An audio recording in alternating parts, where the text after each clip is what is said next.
Hello everyone, welcome back to my channel this side Siddhi. And आज की class में हम लोग डिस्कस करेंगे कुछ इंपॉर्टेंट इंस्क्रिप्शन यानी कि कुछ इंपॉर्टेंट शिलालेख के बारे में। आज की वीडियो में हम लोग डिस्कस करने वाले हैं। आप चाहे किसी भी एग्जाम की तैयारी कर रहे हो, इंस्क्रिप्शन से रिलेटेड आपके एग्जाम में इससे बार आप लोगों से कुछ भी नहीं पूछा जाएगा। अगर आप लोगों ने इस वीडियो को डिटेल में एंड तक समझ लिया तो इंस्क्रिप्शन में आपको मैं जितना भी इस वीडियो में कराने वाली हूँ ये सब कुछ आपके लिए हेल्पफुल होने वाली है।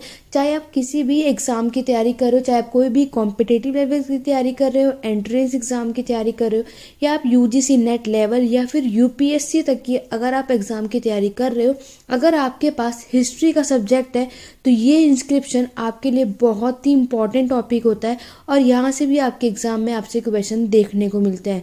तो आज की वीडियो में हम लोग बहुत जितने भी इंपॉर्टेंट इंस्क्रिप्शन होंगे वो सब कुछ डिस्कस करेंगे, जिसके अंदर आप लोग देख सकते हैं कुछ जूनागढ़ इंस्क्रिप्शन के बारे में हम लोग डिस्कस करने वाले हैं। महरौली, नानाघाट, नासिक, इलाहाबाद, रुम्मनदेही, अशोका और ऐसे बहुत सारे इंस्क्रिप्शन आज की वीडियो में डिस्कस करने वाले हैं। और इससे रिलेटेड अगर आपके एग्जाम में क्वेश्चन पूछा जाएगा तो आज के बाद आप लोग इसको बहुत ईजिली से अटेम्प्ट करने वाले हैं, क्योंकि आज की वीडियो बहुत ही ज़्यादा हेल्पफुल है और एग्जाम में इससे बाहर आप लोगों को कुछ भी नहीं देखने को मिलेगा। तो चलिए स्टार्ट करते हैं अपनी आज की क्लास को। वीडियो पसंद आए तो लाइक शेयर आप लोगों को ज़्यादा से ज़्यादा करना है और ये टॉपिक आप लोगों को समझ में आया या नहीं, साथ ही साथ आपको मुझे कमेंट करके बताते रहना है। तो चलिए स्टार्ट करते हैं, एक एक करके हम लोग डिस्कस करेंगे। जितने भी इंपॉर्टेंट फैक्ट्स और यहाँ पॉइंट्स मैं आपको बताऊंगी इसको अच्छे से समझ लेना, साथ ही साथ नोट्स भी बना लीजिएगा। तो चलिए स्टार्ट करते हैं ज़्यादा टाइम ना लेते हुए। तो स्टूडेंट, सबसे पहले आप लोग जो यहाँ पे देख रहे हैं, सबसे पहले जो हम लोग समझेंगे जूनागढ़ इंस्क्रिप्शन के बारे में। तो ये जो मैंने आप लोगों के लिए यहाँ पे आप लोग देख सकते हैं, अगर आप हिंदी मीडियम के स्टूडेंट हो चाहे इंग्लिश मीडियम के स्टूडेंट, आप दोनों के लिए ये तो ठीक है देख ले सकते हैं। जैसे कि मैंने एक तरफ हिंदी में लिखा और एक तरफ इंग्लिश में लिखा है, तो आप दोनों में से किसी को भी कोई भी प्रॉब्लम नहीं होने वाली है। तो चलिए हम हिंदी में समझ लेते हैं, बाकी आप लोग इंग्लिश वाले भी ज़रूर देखना। यहाँ पे आप लोग देख सकते हैं, सबसे पहले हम लोग जूनागढ़ शिलालेख के बारे में बात करेंगे। तो आप लोग ये बात जानते हैं, जो हमारे इंस्क्रिप्शन हमें जो शिलालेख देखने को मिलते हैं ये भी हमारा एक हिस्ट्री का एक सोर्स है, ठीक है। ये भी एक हमारा स्रोत है जिससे हमें अपने हमारे इतिहास के बारे में हमें जानने को मिलता है। तो जूनागढ़ शिलालेख में हमें क्या बातें जानने को मिली है, क्या इसमें हमें बताया गया, आइए चलिए देखते हैं। तो स्टूडेंट, सबसे पहले आप यहाँ देख सकते हैं कि रुद्रदामन का ये शिलालेख है। आपको ये पॉइंट जरूर पता होना चाहिए कि जो जूनागढ़ शिलालेख है ये किसका है, रुद्रदामन का ये शिलालेख है। और ये कौन से टाइम का है, शक शासक का है। इसका अगर हम टाइम देखेंगे तो दूसरी शताब्दी के बीच में लिखा गया था। जूनागढ़ शिलालेख अगर आप सब देखोगे तो ये आप यहाँ पे इमेज में भी देख सकते हैं कि जूनागढ़ ये आपका इंस्क्रिप्शन है। और जूनागढ़ इंस्क्रिप्शन कब लिखा गया था, मिड 2nd सेंचुरी में ये लिखा गया था। और इसमें क्या उल्लेख आपको देखने को मिलता है, इसमें जितने भी चंद्रगुप्त मौर्य के राज्यपाल पुष्यगुप्त में से ये एक है, ये बात हमें इस जूनागढ़ शिलालेख से पता चलती है। साथ ही साथ हमें इसमें क्या पता चलता है, सुदर्शन झील के बारे में। वेरी इंपॉर्टेंट पॉइंट है, यहाँ से आपके एग्जाम में क्वेश्चंस पूछे जाते हैं कि सुदर्शन झील के बारे में आपको कौन से शिलालेख से पता चलता है। तो आपको ये पता होना चाहिए रुद्रदामन का जूनागढ़ शिलालेख से हमें ये बात पता चलती है, जो कि काठियावाड़ में गिरनार के पास सुदर्शन झील है, ठीक है। यहाँ पर एक बांध बनाने के लिए जिम्मेदार था। नेक्स्ट पॉइंट की अगर मैं आपको बात बताऊं तो सुदर्शन झील की मरम्मत बहुत इंपॉर्टेंट पॉइंट है, ध्यान से समझना। सुदर्शन झील की मरम्मत अगर आप लोग देखोगे तो रुद्रदामन प्रथम के समय पर हुई थी, लेकिन मैं बात बताऊं कि दोबारा जब इसकी मरम्मत हुई थी तो वो स्कंदगुप्त के शासन काल में प्रणादत्त ने इसकी फिर से मरम्मत की थी। ये दोनों चीज आपको पता होना चाहिए, यहाँ से दोनों से ही आपके एग्जाम में आपको क्वेश्चन देखने को मिलेगा। आगे अगर हम बात करेंगे तो शिलालेख भी विष्टिकर यानी कि जो फोर्स लेबर का सबसे पुराना अभिलेख हमें यहाँ पे साक्ष्य है। आप लोगों ने विष्टिकर यानी कि विष्टि टैक्स के बारे में सुना होगा। इस टैक्स के बारे में हमें किससे, जूनागढ़ शिलालेख से पता चलता है। क्लियर हो गया। अगर हम इंग्लिश वाले स्टूडेंट के लिए मैं बात करूं तो इंग्लिश वाले स्टूडेंट आप लोग भी यहाँ पे देख सकते हैं कि इंस्क्रिप्शन जो ये किसका, जूनागढ़ इंस्क्रिप्शन अगर आपके एग्जाम में पूछा जाए तो रुद्रदामन का है, ठीक है, जो कि शक रूलर थे। और ये कब हमें देखने को मिलता है, जूनागढ़ कब लिखा गया था, मिड 2nd सेंचुरी एडी में। और सबसे मेन इंपॉर्टेंट पॉइंट कि चंद्रगुप्त मौर्य गवर्नर इसके कौन थे, पुष्यगुप्ता थे। ये बात इस इंस्क्रिप्शन में हमें देखने को मिलती है। साथ ही साथ हमें इसमें सुदर्शन लेक हमें देखने को मिलता है, जो कि गिरनार काथीवर के पास है। और सुदर्शन लेक जो है रिपेयर किया गया था रुद्रदामन फर्स्ट के टाइम पर, और जो दोबारा रिपेयर का टाइम आया तो उस समय स्कंद गुप्ता के दौरान कौन थे, प्रणदत्त। दोबारा मरम्मत हमें इनके समय में देखने को मिलती है। और हमें विष्टि टैक्स का एविडेंस जो है वो कौन से इंस्क्रिप्शन में देखने को मिलता है, तो आपका राइट आंसर क्या होगा, जूनागढ़ इंस्क्रिप्शन। आई होप आप लोगों को ये पॉइंट्स अच्छे से क्लियर हो गए होंगे। तो जूनागढ़ इंस्क्रिप्शन की अगर हम बात करेंगे तो स्टूडेंट आप लोगों को जूनागढ़ में सिर्फ जितने पॉइंट्स मैंने आप लोगों को यहाँ पे करवाए हैं, इससे बाहर आपके एग्जाम में क्वेश्चन नहीं पूछा जाएगा। अगर आप लोगों ने इतने पॉइंट्स याद कर लिए तो अगर इंस्क्रिप्शन से रिलेटेड आपके एग्जाम में क्वेश्चन आएंगे तो आप इजीली से अटेम्प्ट कर पाएंगे। आई होप आपको दोनों चीज़ें अच्छे से समझ में आ गई होंगी। आप इसका मैं कहूँगी नोट्स अगर अपने हाथों से बनाएंगे तो बहुत ही अच्छी बात है। मैं आपको जूनागढ़ शिलालेख एकदम जूम करके यहाँ से दिखा सकती हूँ। तो ये इमेज आप देख सकते हैं, ये क्या है, आपका जूनागढ़ शिलालेख है, जूनागढ़ इंस्क्रिप्शन है, जो इस तरीके का दिखता है। क्लियर हो गया? तो चलिए अब आगे बढ़ते हैं। अगर आपको ये पॉइंट क्लियर हो गया तो आप मुझे कमेंट करके ज़रूर बताइएगा। आगे बढ़ेंगे, नेक्स्ट अगर शिलालेख की बात करेंगे तो नेक्स्ट आप लोगों का है महरौली या फिर गरुड़ का शिलालेख। महरौली और गरुड़ शिलालेख आप इस इमेज में देख सकते हैं, ये कुछ इस तरीके का दिखता है। इस स्तंभ की स्थापना किसने की थी? गुप्ता वंश के चंद्रगुप्त द्वितीय ने विष्णु पद के रूप में भगवान विष्णु के सम्मान में की थी। वेरी इंपॉर्टेंट पॉइंट है। अगर हम महरौली का शिलालेख आप सभी ने देखा होगा मैक्सिमम, तो आपने जब ये पिलर देखा भी होगा, तो अगर आप यहाँ देखेंगे इस स्तंभ की स्थापना जो गुप्ता वंश के कौन थे, चंद्रगुप्त द्वितीय ने विष्णु पद के रूप में, जो भगवान विष्णु थे उनके सम्मान में इन्होंने इसकी स्तंभ की स्थापना की थी। महरौली लोग, अगर हम महरौली के इस आयरन पिलर की बात करेंगे तो ये हमें कहाँ देखने को मिलता है? दिल्ली के एक राजा द्वारा दिल्ली लाए गए ब्यास के पास एक पहाड़ी पर रखा गया है। तो ये क्वेश्चन भी आपसे पूछा जाता है कि महरौली का जो आयरन पिलर है वो कहाँ पे आपको देखने को मिलता है, तो व्यास के पास। ठीक है, आपको ये चीज़ भी पता होनी चाहिए। ये स्तंभ चंद्रगुप्त को दुश्मनों के संग के खिलाफ अपनी लड़ाई के साथ वंगा देशों के लिए, स्टूडेंट ये वंगा है, आप इसको ठीक कर लेना, वंगा देशों पर विजय प्राप्त करने का श्रेय देता है। तो यहाँ पर ये जो स्तंभ आप लोग यहाँ पे देख रहे हैं इस इमेज में, मैं आपको जूम करके दिखा देती हूँ। ये जो स्तंभ आप लोग यहाँ पे देख रहे हैं, तो ये स्तंभ आपको यहाँ पे क्या बता रहा है? ये यहाँ पे आपको बता रहा है कि चंद्रगुप्त के जितने भी दुश्मन के संग थे उनके खिलाफ जो भी लड़ाई हुई थी उसमें जो वंगा देश की इन्होंने विजय जो प्राप्त की थी उसका श्रेय दिया जाता है।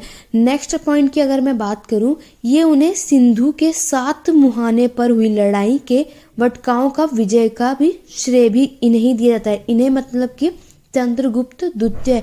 तो ये एग्जाम में आपसे क्वेश्चन जरूर पूछा जाता है कि महरौली नहीं तो जो गरुड़ शिलालेख है इसके अंदर हम आपको कौन से गुप्ता पीरियड के रूलर देखने को मिलते हैं, तो आपको राइट आंसर पता होना, चंद्रगुप्त द्वितीय है ना कि प्रथम। तो ये पॉइंट आपको पता होना चाहिए। व्यास नदी के पास है। जितने भी पॉइंट्स मैंने यहाँ पे हाईलाइट कर रखे हैं, ठीक है, यहाँ पे आपको ये दिख रहा है कि मैंने कलर अलग अलग रखे हैं, ये बहुत ही इंपॉर्टेंट पॉइंट है। आपके एग्जाम में क्वेश्चन आपको यहीं से देखने को मिलेगा। तो महरौली आप लोग समझ गए। तो ये 4 पॉइंट आप लोगों को इस शिलालेख से याद रखना है। इससे बाहर आपके एग्जाम में आपको कुछ भी नहीं देखने को मिलेगा। अगर हम बात करेंगे इंग्लिश वाले स्टूडेंट की, तो इंग्लिश वाले स्टूडेंट आप भी यहाँ पे देख सकते हैं, ये जो पिलर स्टैब्लिश हुआ था बाय चंद्रगुप्त द्वितीय के द्वारा, जो कि गुप्ता डायनेस्टी के था, और इसने विष्णु भगवान के ऑनर में, सम्मान में इसको बनवाया था। और महरौली का ये आयरन पिलर जो ओरिजिनली, ठीक है, ओरिजिनली प्लेस्ड कहाँ पर हुआ है? नियर द बीस नदी पर, व्यास नदी पर, ठीक है। साथ ही साथ मैंने आपको क्या बताया, वंगा का क्रेडिट जो चंद्रगुप्त मौर्य के इन्होंने जो यहाँ पे विजय प्राप्त की थी उसका क्रेडिट हमें इस यहाँ पे इस पिलर पे देखने को मिलता है। तो ये चारों पॉइंट आपको याद रखने हैं। महरौली गरोड़ा इंस्क्रिप्शन से आपके एग्जाम में यहीं से आपको क्वेश्चन देखने को मिलेगा, इससे बाहर आपके एग्जाम में नहीं आने वाला। वीडियो पसंद है तो लाइक शेयर आपको साथ साथ करते जाना है, अगर आप लोगों को ये पॉइंट अच्छे से समझ में आ रहे हैं तो। क्लियर हो गया? आगे बढ़ते हैं नेक्स्ट इंस्क्रिप्शन की तरफ। वीडियो के एंड तक बने रहना। मैं आपको यहाँ पे अगर आपने वीडियो पूरी देख ली तो आपको कहीं किसी और दूसरे चैनल की तरफ जाने की ज़रूरत नहीं, कोई बुक देखने की ज़रूरत नहीं है, सब कुछ इसी में आप सबका कवर अप होने वाला है। अगर हम बात करेंगे इलाहाबाद शिलालेख की, ठीक है, इलाहाबाद शिलालेख की अगर हम बात करेंगे तो इस शिलालेख में जो आपको पॉइंट याद रखना है, जो कि आप इस यहाँ पर देख सकते हैं, यहाँ पे साइड में मैंने इमेज भी लगाई है ताकि आप सब देख भी पाए। ये शिलालेख जो है समुद्रगुप्त द्वारा जारी हुआ था और हरिसेना द्वारा रचित है। ये 2 पॉइंट अलग अलग चीजें हैं जो कि आपके एग्जाम में पूछे जाते हैं। अगर आपसे पूछा जाए कि इलाहाबाद अभिलेख जो है ये इशू किसने किया था, जारी किसने किया था, तब आपका राइट आंसर होगा क्या, समुद्रगुप्ता ने। लेकिन हरिसेना ने इसका क्या किया था, ये इसके द्वारा रचित है। ये 2 पॉइंट आपको यहाँ से याद रखना है। ये बहुत ही सरल और परिष्कृत संस्कृत में चंपू काव्य शैली में लिखा गया है। तो इलाहाबाद शिलालेख अगर आपसे पूछा जाए तो कौन सी भाषा में लिखा गया है, संस्कृत में चंपू काव्य शैली में ये लिखा गया है। और ये समुद्रगुप्ता के बारे में आपको यहाँ पे देखने को मिलेगा और इसमें समुद्रगुप्ता की उपलब्धियों की सूचीबद्ध भी किया गया है। ठीक है, जितना भी आप लोगों को यहाँ पे समुद्रगुप्त की जितनी भी उपलब्धियां थी वो सब कुछ आपको इस शिलालेख में देखने को मिलेगा। यहाँ पे कुछ 2 इंपॉर्टेंट पॉइंट है जो आपको याद रखने हैं। आपको पहला पॉइंट हरिसेन और समुद्रगुप्त, इन दोनों से रिलेटेड 2 एक्स्ट्रा पॉइंट मैं आपको बता रही हूँ कि हरिसेन को किसके 100 युद्धों का नायक माना जाता है और इसी के द्वारा अश्वमेध का प्रदर्शन भी किया गया था। अश्वमेध यज्ञ आप सभी ने सुना है, तो अश्वमेध यज्ञ जो हुआ था इसका प्रदर्शन किसने किया था, हरिसेन ने किया था। ठीक है, और इसको 100 युद्धों का नायक भी कहा जाता है। नेक्स्ट पॉइंट अगर मैं बात करूं समुद्रगुप्त की, तो समुद्रगुप्त उत्तर जो है नॉर्थ साइड में अगर आप देखोगे या आप मैक्सिमम स्टूडेंट ने अगर हिस्ट्री पढ़ रखी है तो उनको ये टॉपिक कॉन्सेप्ट जरूर समझ आएगा। समुद्रगुप्ता ने जो नॉर्थ साइड में थे वहां पर उसने 9 राजाओं को हराया था और साउथ वाले हिस्से में 12 राजाओं को हराया था। क्लियर हो गया। तो नॉर्थ वाले हिस्से में इन्होंने जो 9 राजाओं को हराया था उनसे जो भी जगह जीती थी वो अपने हिस्से में मिला लिया था। ठीक है, गुप्ता डायनेस्टी में अपना मिला लिया था। लेकिन जो साउथ वाले हिस्से में दक्षिण पंथ के नाम से आप लोगों ने सुना होगा, तो दक्षिण पंथ से इन्होंने क्या करा, यहाँ इन्होंने लड़ा, जीत भी लिया, लेकिन इनको यहाँ पे रूल करने को वापस दे दिया कि लो अब तुम अपने यहाँ पे शासन करो। ठीक है, तो ये 2 बातों का यहाँ पे डिफरेंस है। मैक्सिमम जिन्होंने स्टूडेंट ने ये पढ़ा होगा उनको ये कॉन्सेप्ट समझ में आ गया होगा। क्लियर हो गया। तो ये 2 एक्स्ट्रा पॉइंट आपको याद रखना है, आपके एग्जाम में यहाँ से भी क्वेश्चन आपको देखने को मिलेगा। तो आपको इलाहाबाद शिलालेख से 3 इतने पॉइंट याद रखने हैं एग्जाम में, इससे बाहर आपसे कुछ भी नहीं पूछने वाला। अगर हम इंग्लिश वाले स्टूडेंट के लिए भी देख लेते हैं तो आप लोग भी यहाँ देख सकते हो कि इलाहाबाद इंस्क्रिप्शन जो है इशू किसने किया था, समुद्रगुप्ता ने, और कंपोज बाय हरिसेन। ये 2 अलग अलग पॉइंट है, कंफ्यूज मत होना, यहीं पे आप लोग अपने एग्जाम में गड़बड़ कर देते हैं। इसको अगर मैंने अभी आपको बताया कि इलाहाबाद इंस्क्रिप्शन जो है बहुत ही सिंपल और रिफाइंड संस्कृत भाषा में लिखा गया, कौन सी चंपू काव्य स्टाइल में ये लिखा गया था, और इसमें जितनी भी समुद्रगुप्ता की अचीवमेंट है ये सब कुछ आपको इलाहाबाद इंस्क्रिप्शन में देखने को मिलेगी। आपके एग्जाम में यहीं से क्वेश्चन पूछा जाता है कि समुद्रगुप्ता द्वारा कौन सा अभिलेख यहाँ पे हमें देखने को मिलता है। तो राइट आंसर आपका क्या होगा, इलाहाबाद इंस्क्रिप्शन। ठीक है, इसको कंपोज हरिसेन ने किया लेकिन इशू समुद्रगुप्ता ने किया है। और हरिसेन और समुद्रगुप्ता से रिलेटेड आपको ये 2 पॉइंट याद रखने हैं कि हरिसेन जिनको हीरो ऑफ 100 बैटल्स के नाम से जाना जाता है और इन्होंने परफॉर्म किया था अश्वमेध। समुद्रगुप्त का मैंने आपको बताया 9 राजा उन्होंने नॉर्थ साइड में हराए थे और 12 राजा उन्होंने साउथ वाले डायरेक्शन में हराए थे। ये 2 पॉइंट आपको यहाँ पे याद रखने। और साइड में आप लोग ये इमेज देख सकते हैं, ये इलाहाबाद का आपका ये इंस्क्रिप्शन है, ये शिलालेख है। तो इस शिलालेख से आप लोगों को क्या क्या बातें समझ में आ गई, आई होप आपको क्लियर हो गया होगा।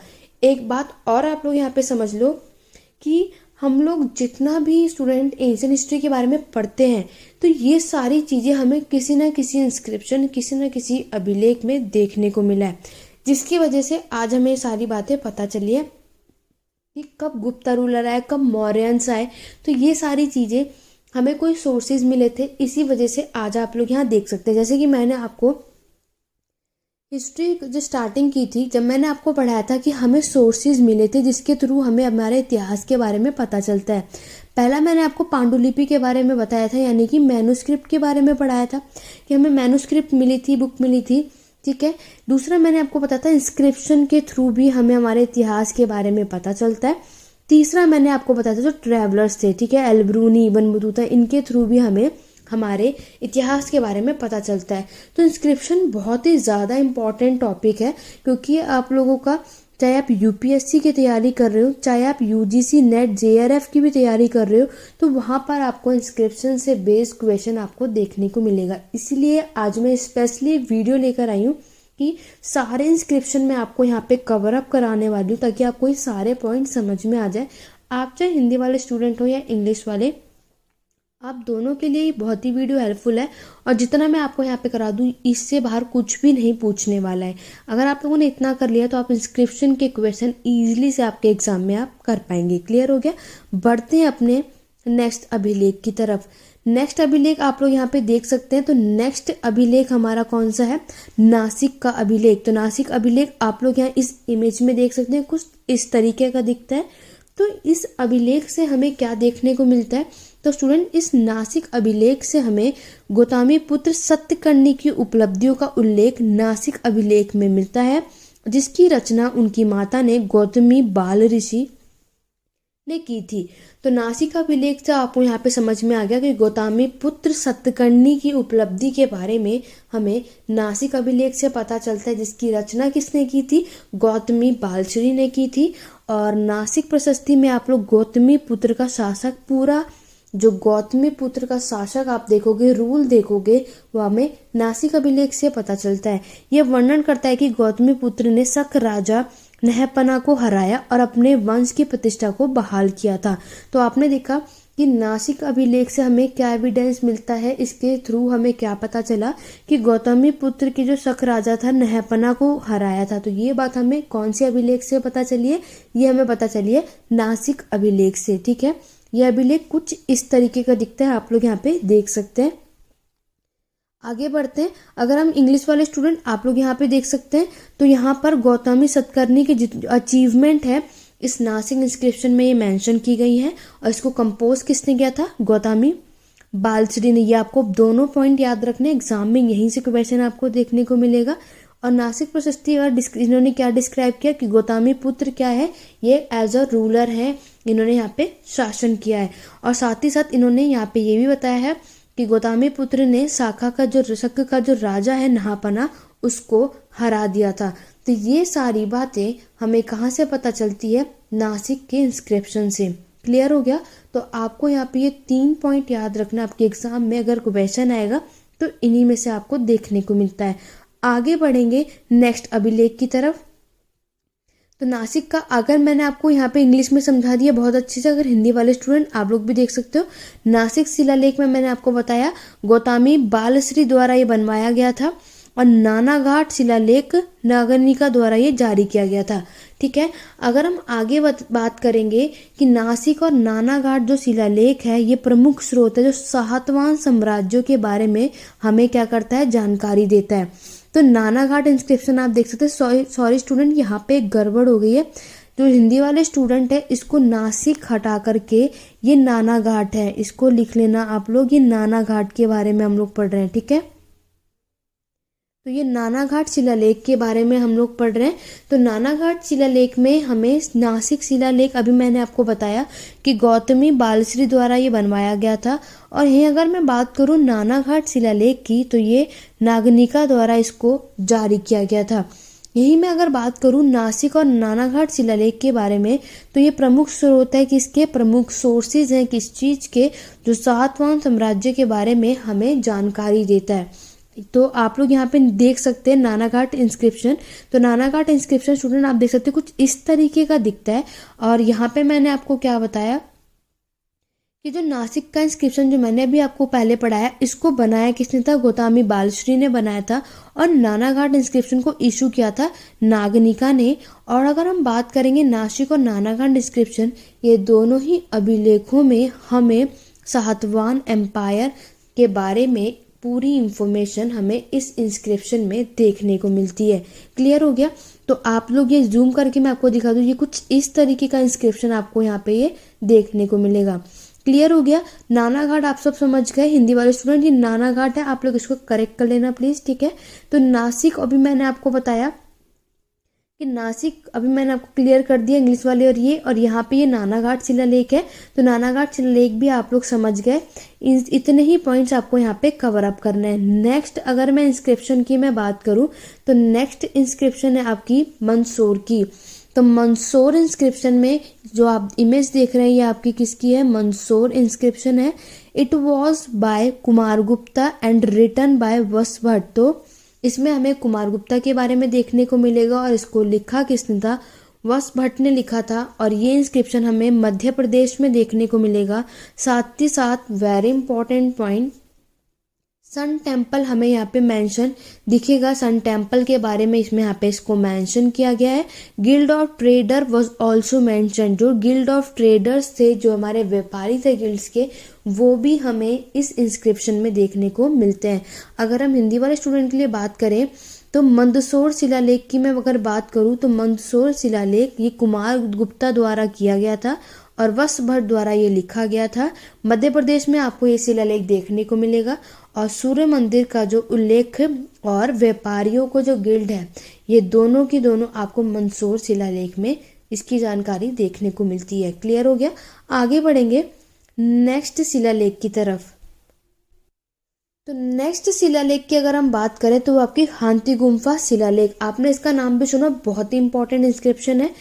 इस शिलालेख से आपको क्या याद रखना है, ये खारवेल का वह शिलालेख है जो कुछ उल्लेखनीय शिलालेखों में से एक है, जो प्राचीन भारत का इतिहास पे क्या डालता है, प्रकाश डालता है। तो हाथी गुम्फा इंस्क्रिप्शन से हमें हमारे एंशिएंट हिस्ट्री के बारे में मैक्सिमम चीज़ें हमें जानने को मिलती हैं। ये उड़ीसा में उदयगिरी पहाड़ियों में हमें ये शिलालेख देखने को मिलता है। ये शिलालेख अगर आप देखोगे तो प्राकृत भाषा में और ब्राह्मी लिपि में 17वीं, इसमें 17 पंक्तियां हैं। ठीक है, ये प्राकृत भाषा में आपको यह अभिलेख देखने को मिलेगा। और ऐतिहासिक महत्व की दृष्टि से इसकी तुलना केवल अशोक और समुद्रगुप्त के अभिलेखों से की जा सकती है। तो आपने ये देखा कि हाथी गुम्फा जो शिलालेख है, इसको यहाँ पे हिस्टोरियंस क्या कहते हैं, उन्होंने इंपॉर्टेंस दी है कि जो हाथी गुम्फा शिलालेख है इसको अशोक के शिलालेख से और समुद्रगुप्ता के अभिलेखों से ही इसकी तुलना की जा सकती है। आप लोग यहाँ पे ये देख सकते हैं हाथी गुम्फा शिलालेख कुछ इस तरीके का दिखता है। तो हिंदी वाले स्टूडेंट तो आप लोगों ने देख लिया। इंग्लिश वाले को मैं दिखा दूँ, ये इंस्क्रिप्शन आपको खारवेला में देखने को मिलता है, इंस्क्रिप्शन ऑफ खारवेला, जिसमें आप लोगों को पूरी एंशिएंट इंडियन हिस्ट्री के बारे में जो ये पूरा जो लाइट इसमें डालता है वो हाथी गुम्फा इंस्क्रिप्शन बताता है। ये उदयगिरी हिल उड़ीसा में आपको देखने को मिलेगा। और ये 17वीं लाइन ये प्राकृत लैंग्वेज में और ये ब्राह्मी स्क्रिप्ट का हमें यहाँ पे इसका यूज होता हुआ दिख रहा है। और इसने हाथी गुम्फा इंस्क्रिप्शन को कंपेयर किया गया है सिर्फ किससे, अशोका के इंस्क्रिप्शन से और समुद्रगुप्त के इंस्क्रिप्शन से। ठीक है, ऐसा जो हमारे इतिहासकार है उनकी तरह इन्होंने ये बात कही है। अगर मैं आपको जूम करके दिखा दूं तो हाथी गुम्फा इंस्क्रिप्शन स्टूडेंट कुछ इस तरीके का दिखता है। ठीक है, मैंने आप लोगों के लिए यहाँ पे इमेजेस भी इसलिए लगा दी ताकि आप लोग यहाँ पे इजीली से देख पाएं। तो आपने देखा कितने सारे, और यहाँ पे मैंने आपको जितने पॉइंट्स कराए ना ये सारे आपको याद रखने हैं। यहीं से आपके एग्जाम में आपको क्वेश्चन देखने को मिलेगा। बहुत ही इंपॉर्टेंट टॉपिक है, बहुत सारे इंस्क्रिप्शन है, आपको यहाँ से क्वेश्चन भी देखने को मिलेंगे, स्टेटमेंट वाइज क्वेश्चन भी देखने को मिलेगा। लेकिन उसके लिए आपको कॉन्सेप्ट क्लियर होना बहुत ही ज़्यादा ज़रूरी है। इसलिए आज मैंने स्पेशली आप सबके लिए वीडियो लेकर के आया ताकि यहाँ से अगर इंस्क्रिप्शन के टॉपिक से कोई क्वेश्चन आ जाए तो आप लोग ईजिली से कर पाएँ। तो स्टूडेंट आज की क्लास में बस इतना ही रखते हैं। बाकी के जो इंस्क्रिप्शन है, अभी तो रुमेनदेई, बहुत सारे अशोका के इंस्क्रिप्शन, अभी तो रॉक एडिट, बाकी के मैं आपको पार्ट 2 में कवर अप कराऊंगी क्योंकि वीडियो ज़्यादा लंबी हो रही है। और मैं भी आपको यही सजेस्ट करूंगी कि आप लोगों को मैंने जितना समझाया वो सब कॉन्सेप्ट आपको अच्छे से क्लियर हो जाए।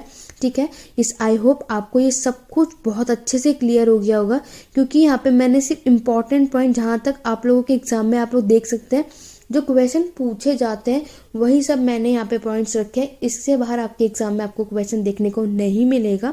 बाकी को मैं आपके जितने भी इंस्क्रिप्शन है, रॉक एडिक्ट है, पिलर्स हैं, वो सब कुछ मैं आपको नेक्स्ट वीडियो में कराने वाली हूँ।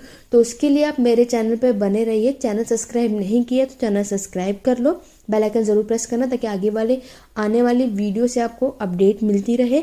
और मेरे टेलीग्राम चैनल का लिंक नीचे डिस्क्रिप्शन में दे रखा है, आप उसको ज्वाइन कर सकते हैं। आपको कोई भी डाउट, कोई भी क्वेरी आप मुझसे कमेंट करके पूछ सकते हैं। अदरवाइज आपके पास बहुतों को नोटिफिकेशन नहीं आता है इस वीडियो की, तो टेलीग्राम चैनल ज्वाइन कर लो, वहाँ पे मैं लिंक शेयर कर देती हूँ। और आपको कोई भी डाउट, कोई भी क्वेरी, आप वहाँ पे ज़रूर जुड़िए मेरे साथ, ठीक है। वीडियो आज की अच्छी लगी हो, मेरे समझाने का तरीका अच्छा लगा हो, इंस्क्रिप्शन के इतने पॉइंट्स अगर आप सबको क्लियर हो गए हो तो मुझे कमेंट करके ज़रूर बताइए। मैं भी आप लोगों को पूरा इंस्क्रिप्शन पहले मैं आपको पढ़ाने वाली हूँ, देन फिर हम कुछ क्वेश्चंस भी डिस्कस करेंगे कि आपके एग्ज़ाम में किस तरीके से आपसे इंस्क्रिप्शन से क्वेश्चन पूछे जाते थे। लेकिन उसके लिए आपको मेरे साथ बने रहना होगा, ठीक है। आज की क्लास कैसी लगी, आज का ये टॉपिक, ये सेशन आप सबको समझ में आया नहीं, मुझे कमेंट करके ज़रूर बताना। तो चलिए स्टूडेंट, आज की क्लास में बस इतना ही। बाकी के इंस्क्रिप्शन, बाकी के अभिलेख हम लोग नेक्स्ट वीडियो में कवर अप करेंगे। तो चलिए मिलते हैं अपनी नेक्स्ट वीडियो में। Thank you for watching.